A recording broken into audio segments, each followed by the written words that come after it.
Hey there, welcome to today's episode, where we're tackling a topic that's like the ultimate paradox: being ambitious but lazy. Yep, it's that feeling when you're dreaming of conquering the world, writing a bestseller, launching a startup, or finally getting those abs. But somehow you're still glued to the couch, scrolling through memes about productivity. Been there? No shame, we all have.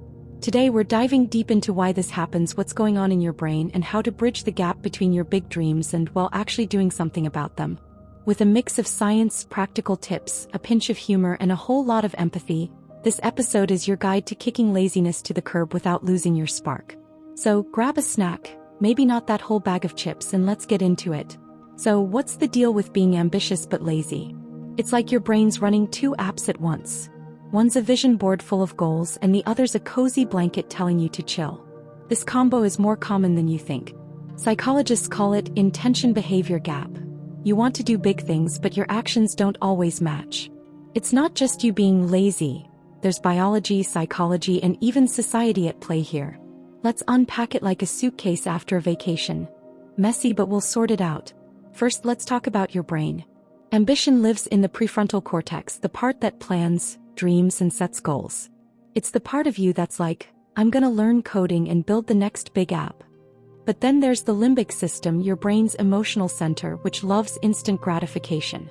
It's the one whispering, or, we could watch one more episode. These two are in a constant tug of war. When the limbic system wins, you feel lazy, even though you're bursting with big ideas. This isn't a flaw, it's just how humans are wired.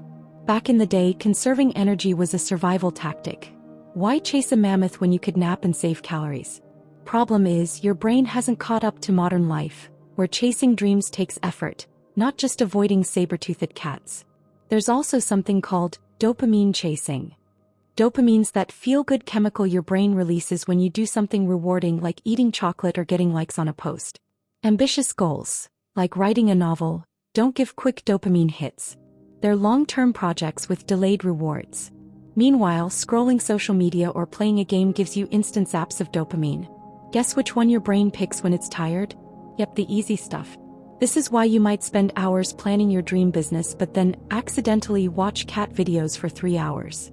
Let's add another layer: perfectionism. If you're ambitious, you probably have high standards. You want your work to be amazing. But perfectionism can paralyze you. It's like your brain says, if it's not going to be perfect, why even start? This fear of failure, or even fear of not being great, can disguise itself as laziness. You're not actually lazy, you're stuck in a mental loop where starting feels too risky. Studies, like those by psychologist Carol Dweck, show that people with a fixed mindset, believing talent is set in stone, are more likely to avoid effort if they think they might fail. Meanwhile, a growth mindset, seeing effort as a path to improvement, makes it easier to take action. Society doesn't help either. We're bombarded with images of overnight success. Think influencers, tech moguls, or that one friend who always seems to have it together. This creates what psychologists call unrealistic optimism. You think, I'll start tomorrow and crush it. But when tomorrow comes and it's harder than expected, you feel discouraged and, yep, lazy again. Plus, the modern world is distraction central. Notifications, endless streaming options, and that one app that knows exactly what you want to buy. It's like the universe is conspiring to keep you on the couch. Okay, enough about why. Let's get to the good stuff: how to overcome this ambitious but lazy trap. Don't worry, I'm not going to tell you to just try harder, or wake up at 5 a.m. That's not realistic, and frankly, it's annoying. Instead, here are practical, science-backed strategies to get you moving without burning out. Step 1. Start micro. Big goals are awesome, but they're intimidating. Want to write a book? Don't aim for 50,000 words right away. Commit to 50 words a day. That's one tweet. It's so small it feels silly, but that's the point. Tiny actions bypass your brain's resistance. James Clear in Atomic Habits talks about the 2-minute rule. Start with a habit that takes 2 minutes or less. Want to exercise? Just put on your sneakers. 9 times out of 10 you'll keep going once you start. It's like tricking your brain into action without it noticing. Step 2. Hack your dopamine. Since your brain loves instant rewards, give it some. Create a system where you reward yourself for small wins. Finish 10 minutes of work? Have a piece of chocolate or watch a quick funny video. This isn't cheating. It's rewiring your brain to associate effort with pleasure. There's a study from the University of Chicago that shows small rewards can boost motivation for long-term goals. Just don't go overboard and reward yourself with a whole Netflix season. Step 3. Break the perfectionism trap. If you're waiting for the perfect moment, you'll be waiting forever. Embrace good enough. There's a concept called minimum viable product in startups. Launch something imperfect and improve it later. Apply that to your life. Your first blog post doesn't need to win a Pulitzer. Your first workout doesn't need to be CrossFit level. Done is better than perfect. Try writing down one thing you're allowed to do badly this week. It's freeing. Step 4. Plan for obstacles. Life's messy and your lazy side loves excuses. Anticipate what might derail you. Got a big project due? Schedule 10-minute work blocks instead of hoping for a magical 3-hour focus session. Tired after work? Do your goal first thing in the morning. There's a strategy called implementation intentions. Basically, you make an if-then plan. If I feel too tired to write, then I'll set a timer for 5 minutes and just brainstorm. Research from NYU shows this can double your chances of following through. Step 5. Build habits, not willpower. Willpower is like a phone battery. It runs out. Habits, on the other hand, are automatic. Use habit stacking to make consistency easier. Tie your new goal to something you already do. Want to read more? Read 1 page after brushing your teeth. Want to meditate? Do it right after your morning coffee. Studies show habits take about 66 days to stick, so be patient. Your brain will eventually stop fighting you. Step 6. Curate your environment. Your surroundings can make or break your motivation. If your phone's buzzing with notifications, it's like inviting laziness to a party. Put your phone in another room while you work. If you want to eat healthier, keep snacks out of sight. A study from Cornell University found that people are 3 times more likely to choose visible snacks over hidden ones. Make your goals visible instead.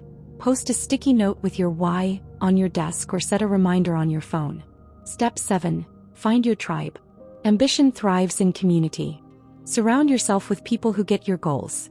Join a writing group, a fitness class, or an online forum. Accountability is huge. Tell a friend your goal and ask them to check in. A study from the American Psychological Association found that people with accountability partners are 65% more likely to achieve their goals. Plus, it's more fun to celebrate wins together. Step 8. Reframe laziness. Sometimes what feels like laziness is actually your brain saying, I need a break. Burnout is real and pushing through can make things worse. If you're exhausted, give yourself permission to rest, but make it intentional. Set a 20-minute nap or a quick walk as your reset. Self-compassion, as Dr. Kristen Neff's research shows, boosts resilience. Treat yourself like you'd treat a friend who's struggling. You wouldn't call them lazy, you'd say, hey, you're doing your best. Step 9. Focus on your why. Ambition without purpose is like a car without gas. Why do you want that goal? To feel proud? To provide for your family? To prove something to yourself? Write it down and keep it somewhere you'll see it. When laziness creeps in, your why is your anchor. A study from the Journal of Personality and Social Psychology found that people with a strong sense of purpose are more likely to stick with tough tasks. Step 10. Track and celebrate. Keep a simple log of your progress. A notebook, an app, or even a calendar with excess. Seeing your streak grow is motivating. And don't skip the celebration. Finished a week of showing up? Treat yourself to something small. A coffee, a movie, or even a victory dance.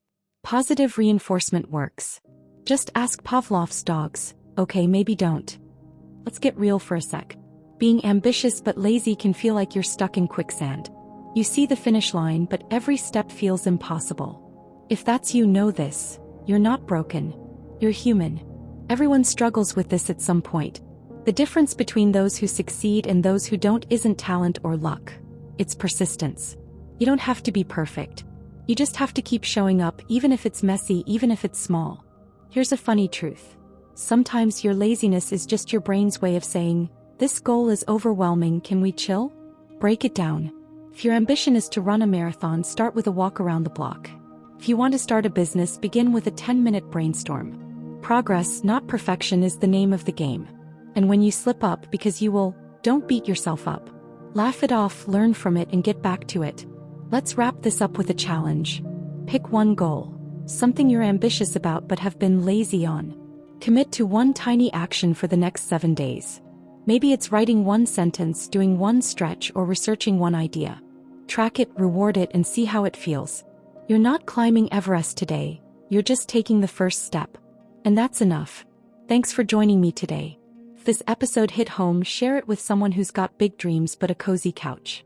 You're not alone, and you're closer to your goals than you think. Until next time, keep dreaming big, start small, and maybe put down the chips for like 5 minutes. Catch you soon.